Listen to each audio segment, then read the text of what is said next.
మాదిగలకు అన్యాయం చేశారంటూ కాంగ్రెస్ పై విమర్శలు గుప్పిస్తున్న ఎంఆర్పీఎస్ అధ్యక్షుడు మందకృష్ణ మాదిగకు అదే స్థాయిలో కౌంటర్ ఇచ్చారు సంగారెడ్డి ఎమ్మెల్యే జగ్గారెడ్డి. ఏ పార్టీలో ఉంటే ఆ పార్టీ పాట పాడే కృష్ణ మాదిగ గతాన్ని మర్చిపోకూడదు అన్నారు. ఇంతకీ మందకృష్ణ మాట ఏంటి, దానికి జగ్గారెడ్డి ఇచ్చిన రిప్లై ఏంటి?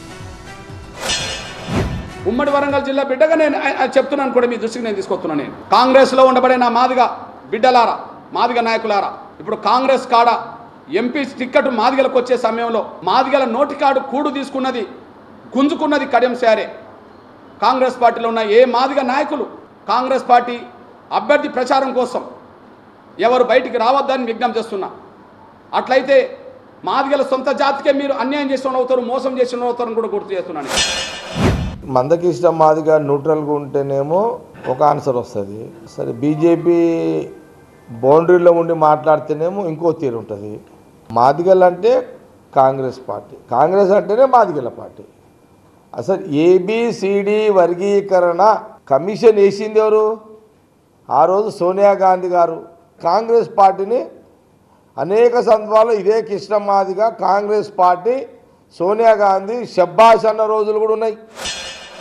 కాంగ్రెస్ పార్టీ మా బీసీలకు అన్యాయం చేస్తున్నది, కాంగ్రెస్ పార్టీ మా మాదిగలకు అన్యాయం చేస్తుందని చెప్పి ఎంఆర్పిఎస్ ఎప్పుడు మాదిగలకు కోసం కొట్లాడుతున్నది, సమాజంలో పీడిత వర్గాల కోసం కొట్లాడుతున్నది.